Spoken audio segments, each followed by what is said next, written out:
Hi guys! Welcome back again to my channel at panibagong video, panibagong online loan application na review na naman. So for today's video, may nakita na naman akong isang OLA nga online na ang ganda ng ino-offer. So sigurado nakita nyo na din to, pero pagka meron kayong ganitong nakita na magandang ino-offer, huwag nyo kalimutang busisiin muna kung legit nga ba. Kung totoo ba lahat ng mga nasa ads nila. Kaya tama yung ginagawa nyo na nanonood kayo ng ganitong OLA review para malaman nyo at makasiguro kayo na safe yung mga personal information na isi-share nyo sa kanila. So eto nga yung nakita kong ads nila online, kung saan pag nag-loan ka daw ng 5,000 pesos, ang babayaran mo lang ay 5,250.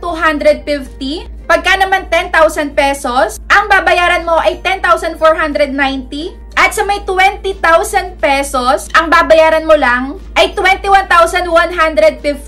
O diba ang baba lang ng naipatong na interest? At ito nga ay may 4.9 na ratings din. So narinig nyo na yung mga magagandang ino-offer ng loan application na to. Make sure lang na patapusin nyo muna yung video na to. Wag mo na kayong mag-i-install. Wag mo na kayong magda-download kasi baka mapahama kayo mamaya. 7 days lang yan. Tapos sobrang laki ng makakaltas na may ilo-loan nyo. Pero kung ngayon ka pala sa may channel ko, ay huwag mo kalimutang mag-subscribe at i-click mo na din yung notification bell para lagi ka maging updated sa mga ina-upload ko. At huwag mo kalimutang sumali sa may GCash giveaway ko worth of 1,000 pesos.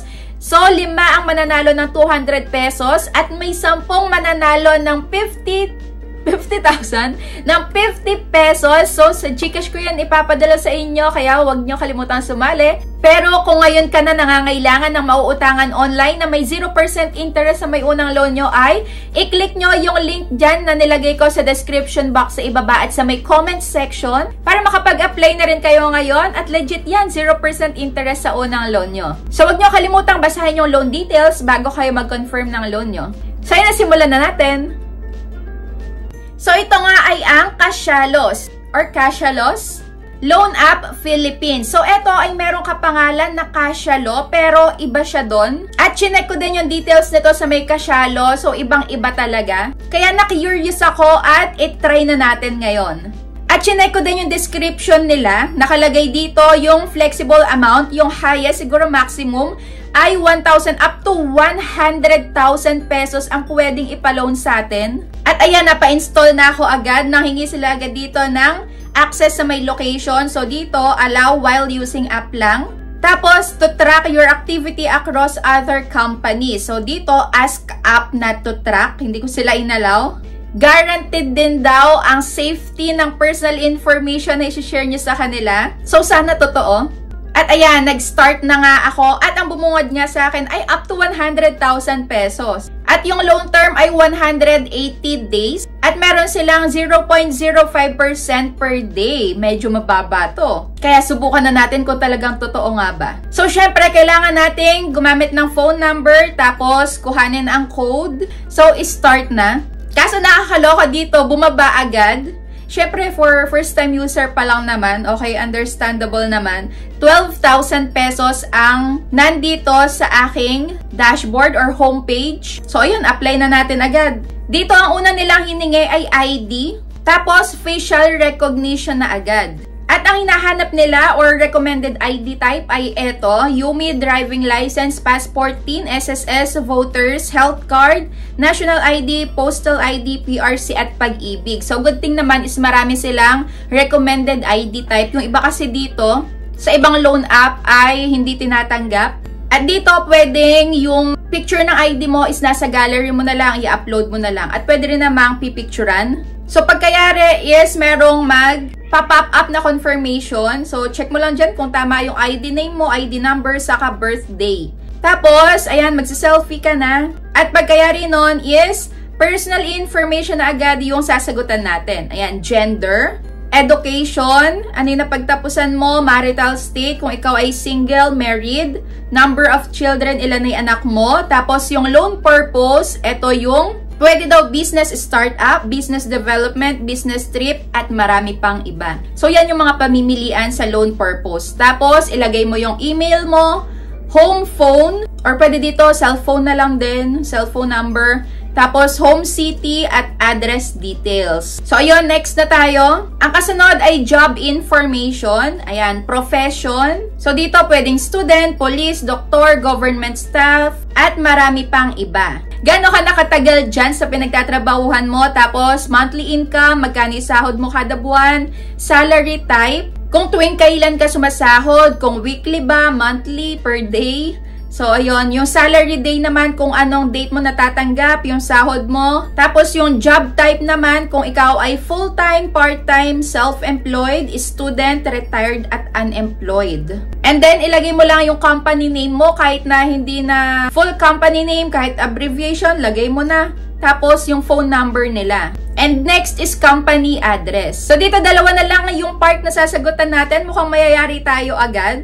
Ang kasunod na ay emergency contact. Dito, ang hinihingi nila ay 5. So, 5 ang emergency contact. Ayan, ilalagay mo lang kung kaano-ano mo sila. Tapos, pipili ka lang ng phone number doon sa may phone book mo. Ito, lagi kong sinasabi, pag kayo ay maglo-loan online, make sure lang na 3 hanggang 5 lang yung nasa may phone book mo na numbers. Para in case na ito ay hindi naman legit, tapos nakapag-loan ka, hindi sinasadyang hindi mo pa hawak yung perang pambayad mo. Tapos mga haras na sila, make sure na 3 o 5 lang yung contact number mo dahil baka harasin din nila yung mga nasa phone book mo kahit hindi mo nilagay nga as a reference. Kasi mostly yun yung mga hinaing ng mga nag-a-apply ng loan online. So kahit na hindi nila nilagay as references ay tinetext din nila at tinatawagan. Pagkayari nun ay bank information na kung saan mo matatanggap yung ilo-loan mo. Dito pwedeng e-wallet saka bank.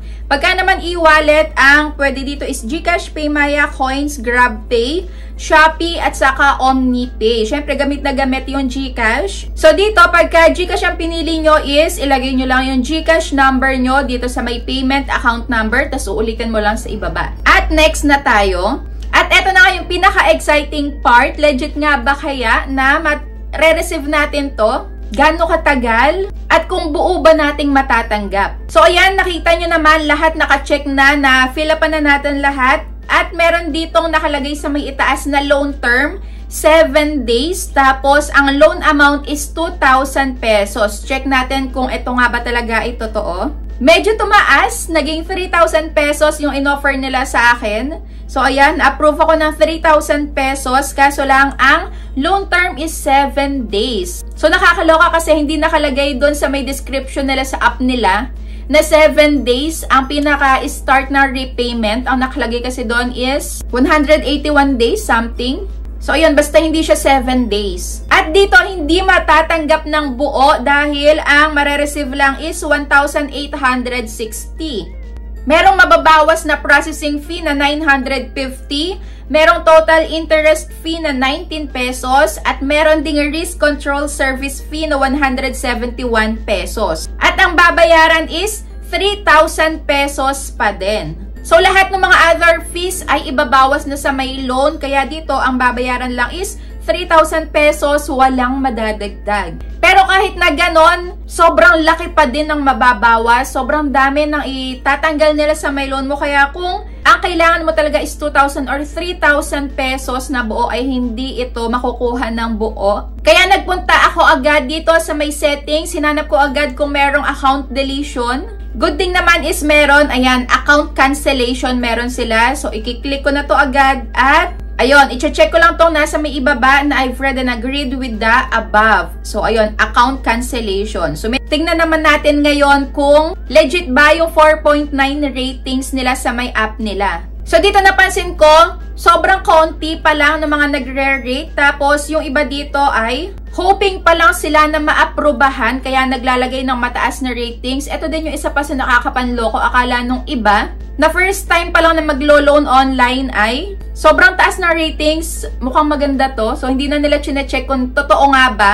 Or yun ba talaga yung mga naka-experience na. So, dito ang hinahanap ko ay yung most critical. At napag-alaman ko nga na ito ay nagpalit lang din ng pangalan.